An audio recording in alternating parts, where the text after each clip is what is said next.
You want to get the body nice and loose. First you want to warm up first, then you want to stretch. So let's get into a groin stretch. So you get on the mat, one leg in front of the other.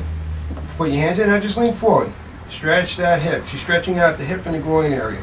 And you want to do it on both sides. Let's go on to the other side. Get a nice even stretch right here. Good. Now we could go into what they call the world's greatest stretch. Bring this leg out a little bit more. And I want you to put this inside arm that way and just rotate and stretch down. You can stretch a little more into your body that way. She's got pretty good flexibility, so she can stretch. Now let's do the other side. One leg comes forward, the inside arm comes in. Nope, the inside arm comes in. And just lean forward and stretch. There you go. And you can see she's stretching her whole body like this. She's got pretty good flexibility, so don't injure yourself while you're doing this. Next thing we're going to do is the camel back stretch. So get on all fours. What you want to do is you want to make sure you're 90 degrees at the arm. Level here, 90 degrees here. Keep yourself very level, head down. And now let's bring this up. So you're going to suck your stomach while it raises up, all the way up, just like that, just like a camel or a cat. Now go back down, all the way down, and come back up. You don't want to stay at the end range is too long. You just want to use this as a stretch. You do a few reps. Now see how our arm's bending? We don't want that. We want to keep a good stretch.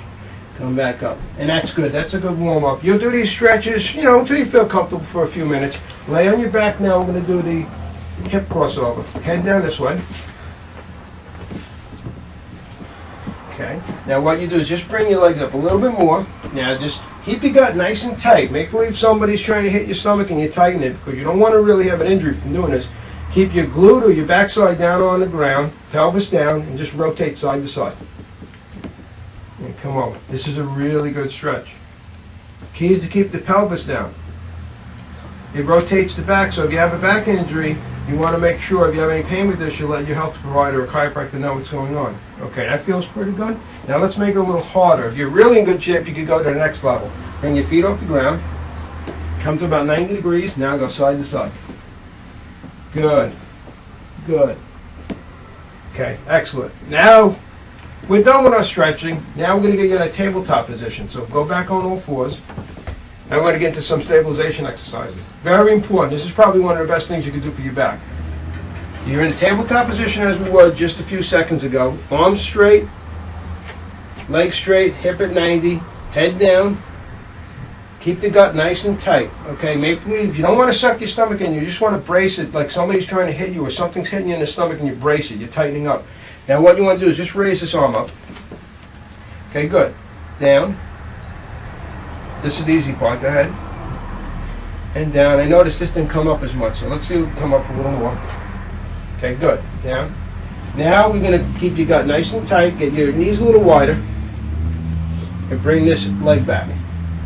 Okay. And you notice she turns a little bit, so she has an instability problem. We need to work on that. Okay, bring it back down. Other side.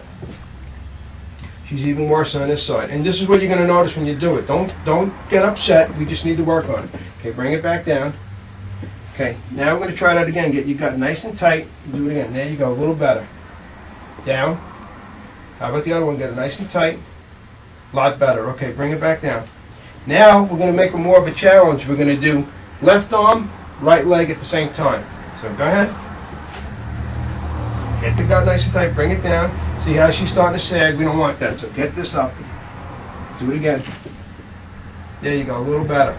You don't want to be sagging. You want to stay in that one position there. This is a stabilization exercise. So if you're unstable, it's diagnostic. It means you have to stabilize better and you need to work on this. Keep the gut nice and tight and keep yourself rigid when you do this. All right. Very, very good.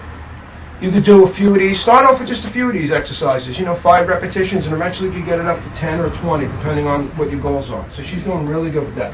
Okay, next exercise we're going to do is a plank. So let's go elbows down and legs back. Now this one here, we want to make sure you're even, your backside's down right there, and she can feel it right in this area here. And you're just going to hold it up. Her elbows are about 90 degrees. Your head could go down just like this way. She's rigid. Start holding this for about 30 seconds. In the beginning, just a couple seconds, but work up to about 3 sets of 30 seconds. Some people can do it for 2 minutes really good. Now let's take a little break. Bring your knees down. Okay. Now what we're going to do is we're going to repeat that. We're going to make it a little more challenging. She's going to raise her feet up. So let's go back into the plank position and just raise her foot up. And down. The other foot. And down. Okay. The key is to be rigid here. Think of yourself as a bar going through your spine. Now you can relax.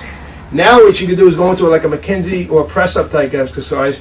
This will be phase 1. She's stretching it out. Be very careful. If you get any pain here, let your health provider or your chiropractor know, because it could also be diagnostic. You have a facet syndrome or a back problem. Now press up. Okay, good. And you can hold it for a few seconds. Go back down. Let your head drop down. And then come back up. Okay, next thing we're going to do, that's pretty good, is some bridging. So we're going to have your head down here. You're going to lay on your back right with your head down there. We're going to do some bridging. This is for your gluteal muscles or your butt muscles. And this is really important for when you walk, because what happens is we don't extend our hips too much when we walk because we get weak glutes, okay? This will help build them up. So now she's in good position. The leg should be at about a 90-degree angle, and just come off the mat. Okay, what you want to visualize is there's your belly button, and you have basically a pole, and you're going to just come right up in that angle, or a stick coming right from it. Now drop down, go back up. What you do is when you do this, you can actually hit your glute muscles and just see if they're firing. Okay, back down, and come on up. Now we can make this a little more challenging. We'll start using some gym ball work now.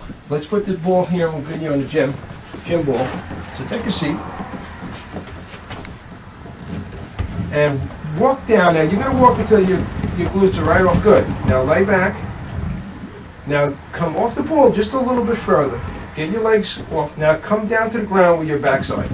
Okay, good. Now at this point I don't want our shoulders to move at all. I want the movement right in this area here. Now come up and hold. And you see a lot of people doing this at the gym, and it's a good exercise. Go back down. Come back up.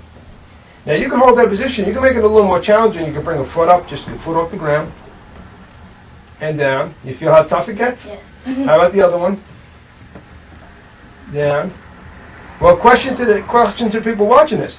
If you can't do any of these movements, just understand that's a stability problem. And as you train at these movements and you get better at it, your spine is starting to stabilize and you're having a healthier back. Okay, now we could go right into crunches. So move back up a little bit at about a 45-degree angle. Come into this position here. Keep your head a little bit up here. You want to keep your ears in line up with your shoulders and just come up. Great. And where you feel on the right here? Mm-hmm. Good. Remember, always keep your ears lined up with your shoulders. So she's working right center, and now she's going to work the obliques to the side. So go to the side.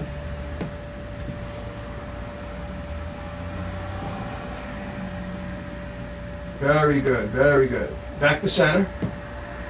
And really contract those. Come back up and get that really tight contraction there. This is a great exercise for your abs. You have to have strong abdominal muscles if you want to have a good back. Now you can stretch back. This is how you finish these activities. Just stretch your arms back. And you can go side to side and up and back. So go side and side and up and back. And you can just stretch. Now, what I find out is a lot of patients want to do this and stop at this. This is great to stretch, but it's not really 100% good for stabilization. You're going to get some stabilization from it, but do those exercises we just did because we want to stabilize. This is good stretching. So stretch you all the way back and get a good stretch here.